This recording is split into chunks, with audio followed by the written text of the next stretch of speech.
Look what we have here. It's the new Lexus RX 350 and the Mercedes-Benz GLE. That's right, today it's top seller versus top rated. For years now, you, the consumer, have made the Lexus RX America's best-selling mid-size luxury SUV. You buy a lot of them. On the other hand, we at Edmunds have the RX ranked in the middle of the pack behind rivals like the Porsche Cayenne, BMW X5, and Genesis GV80. But that was the old RX, and we're lucky enough to have early access to the car that replaces it. Just look at how shiny it is. In fact, we're so early that this is still a pre-production version, which means the car is basically still in prototype form.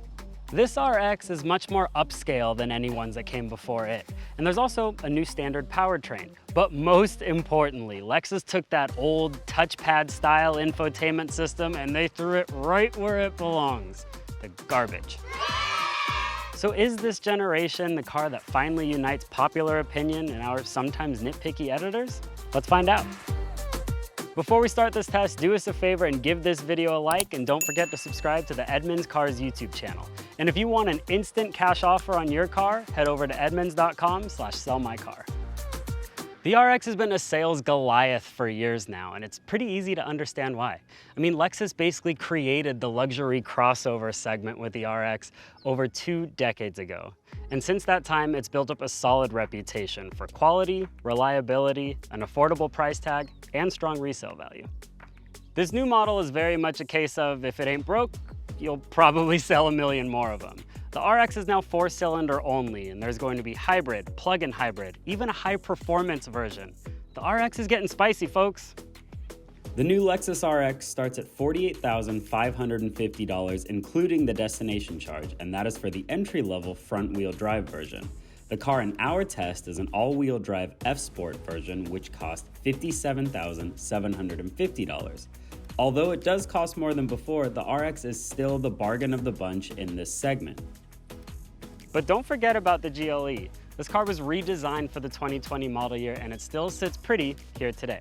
This is the GLE 350 model, and it won over our vehicle testing team with awesome road manners, an incredibly luxurious interior, and a super smart MBUX infotainment system.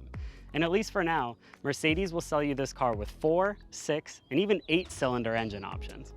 A new Mercedes-Benz GLE 350 starts at $56,150 before destination. Add in active safety tech and the interior features we want, like the Burmester sound system and ambient lighting, that number is more like 60 grand. So let's line these two up next to each other so we can see two very different takes on design. Now this RX has an evolved look to it, but honestly it looks a lot better than before.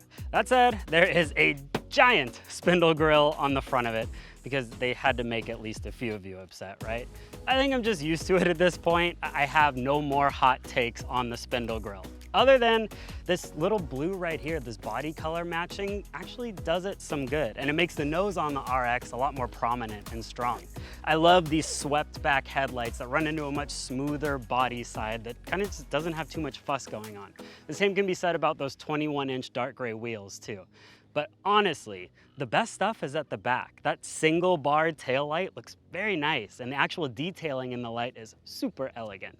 The whole vibe here is a car that looks smaller and lower than it really is. And you know what? That's because it is smaller, at least compared to the GLE. This GLE is 2 inches longer than the RX overall, and it has a 6-inch longer wheelbase. That's a big difference. And over here on the side, you can actually see right next to each other. The GLE is also 3 inches taller than the Lexus, which gives it a much more rugged presence overall. But presence is one thing, practicality is another. Let's talk cargo for a second. Now, Lexus used to make the RXL, which had 3 rows of seats. But turns out nobody liked that one, so now the RX is back to 2 rows only. But between you and me, they're going to make another crossover, and it's going to have 3 rows. Just don't tell anybody. But back to the car that does exist and the one that you can buy right now. Behind these 2 rows of seats, there's just under 30 cubic feet of space. And when you fold down the seats, that number grows to 46 cubic feet of space. So in real terms, take an object like this. 1, thank you. And 2, they fit no problem in a car this size. But if you look closely, that second row doesn't fold very flat, and that's a problem for some people. But to those numbers, the Mercedes says, hold my beer, or hold my White Claw, probably. If you do want that third row of seats, Mercedes will happily give it to you for $2,100. Or if you're like most people, you'll get the 2-row option like we have here. Now with that middle row folded up, you get 33 cubic feet of space. But with that middle row folded down, you get more. A lot more actually, 75 cubic feet of space. And that is 40% more. This is the test of luxury SUVs, so a nice interior is super important. Now the RX has always been a nice place to sit in, but it never had up-to-date technology. It was kind of like going and sitting in your grandma's living room. But now, all of a sudden, grandma got a smartphone and she's showing you how to play Candy Crush because the tech in here is really decent. Right here in front of me is a 14-inch Lexus interface infotainment system. And it's a mixture of actual physical dials and knobs and then menu settings and buttons. So the climate controls stay fixed down here, your heated ventilated seats, your HVAC controls, etc. And then look at this, wireless Apple CarPlay and Android Auto. So I can leave my phone down here on the wireless charging pad, it charges up. You shut this, you can use CarPlay if you want it, don't if you don't. Over here in front of me, I'm gonna get a little bit more nitpicky. It's just these touch capacitive buttons on the steering wheel. So it doesn't actually control the screen in front of me as the driver. Instead, it's way up there on the head-up display. So if I wanna change a song or if I wanna pick up a phone call, you kinda just have to move your thumb around in a circle until you find the right button. And if you're wearing polarized sunglasses, forget about it. You can't see anything. Don't get me wrong though, the story in here, everything is a million times better than it was before. The downside is that they make you pay for it. To get this car's full range of functionality with all of its smartphone access and cloud-based navigation, it's about 16 bucks a month. That's Netflix money. Let's take a step back from the tech and just look around us, because the interior in here is really lovely. There's all these shapes on the doors and kind of fun patterns. There's 64 colors of ambient lighting. You can do pretty much any color you want. And these seats, they're nice. They're soft to the touch for sure. They have heating and ventilation. There's a heated steering wheel in front of me. Legroom in the back of the RX is definitely adequate, but you know what? Headroom could be much better, especially for a car this size.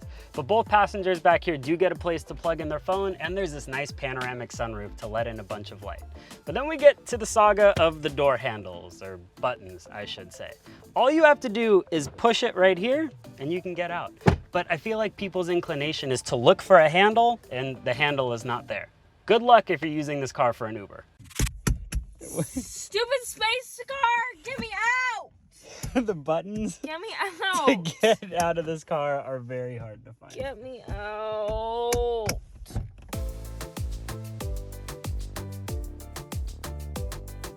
What you see here set the bar for what it takes to compete in this space. The GLE's interior is more luxurious than a BMW. It's higher quality than a Genesis. And while that RX improves in so many important ways, the GLE still has it beat. This is the best in class.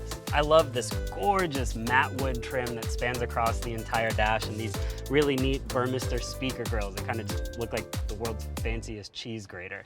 And then in front of me, we have twin 12.3-inch MBUX displays.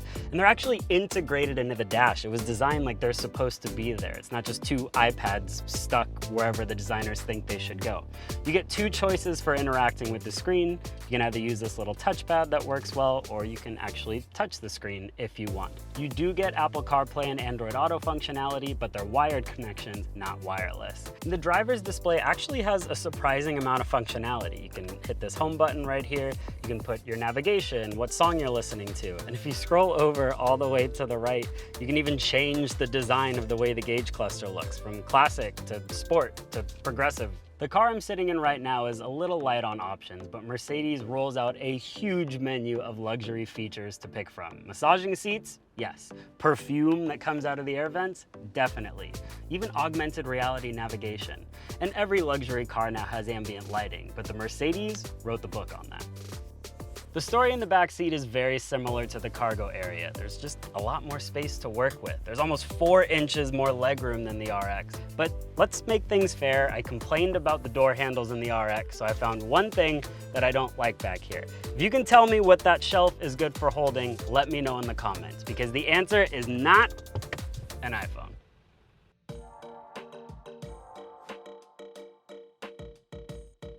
As I mentioned, the RX lineup is now 4-cylinder only. V6 out, four-cylinder in. So this turbocharged 2.4-liter engine has 275 horsepower and 317 pound-feet of torque. There's a bit of a trade-off there. It's less horsepower than before, but more torque. Don't be sad, I promise, it's a good thing. The RX rides on a front-wheel drive based platform, but this particular car is all-wheel drive. The engine is shared with the Lexus NX, which is a smaller crossover than this one. And when I drove that car a few months ago, I was a bit unimpressed with this little four-cylinder. It felt loud and kind of buzzy and intrusive. Unrefined is actually the best word to describe it. And I'm not sure what trickery Lexus has done, but the RX feels much better. It's a lot more calm and a lot more refined. And that calm demeanor extends beyond the engine too. The ride quality, very nice. And the throttle input, the braking feel, everything is just kind of smooth. It's very easy to drive at city speeds. Is it fun to drive? No, not particularly. But for the first time ever, Lexus has an answer for you. They now have the RX 500h, a car that has, over 400 pound-feet of torque. But my question is, who are the people asking for that? If you are that person, the one that wants to drive your RX as fast as possible, please reach out to us. We'd love to say hi to you. We'll send you a t-shirt in the mail. This RX is much more of a highway hero. That four-cylinder has plenty of power to get up to speed, and once you're there, everything is pretty much effortless. The car does almost all of the work for you. And the other benefit of having this powertrain is pretty stellar fuel economy, to be honest. 22 in the city, 29 on the highway, and overall 25 combined. And remember, they're doing a hybrid version and a plug-in hybrid version. Things only get better from here. But speaking of driving on the highway for long periods of time, that's how we find out small things that annoy you with these cars. I'm driving the right way right now, 10 and 2. But over time, if you're on the highway, traffic gets heavy, kind of slide your hand over or kind of do one of the leans. I don't know if you heard that. The car says, no thank you. This sensor right in front of me is part of the safety system, so it's monitoring everything I'm doing. The second you move your hand over and it can't see you anymore, freaks out. Puts up a little thing on the screen, says, what are you doing? What are you doing? And then it goes away. But it will not stop doing it, and over time, it gets really annoying. And as soon as I was done exchanging some colorful language with this sensor in front of me, I realized that the technology in this car is most of the time working with you and not against you. Lexus put in the time to get those small details right, and all of that adds up to just a really nice driving experience. So I just hopped into this car a few moments ago, and our producer had classical music playing, and I reached for the volume knob to turn it down because I'm not really a huge classical music fan, but then I realized this actually makes sense in here. The GLE is a classical music kind of place, and I mean that in a good way.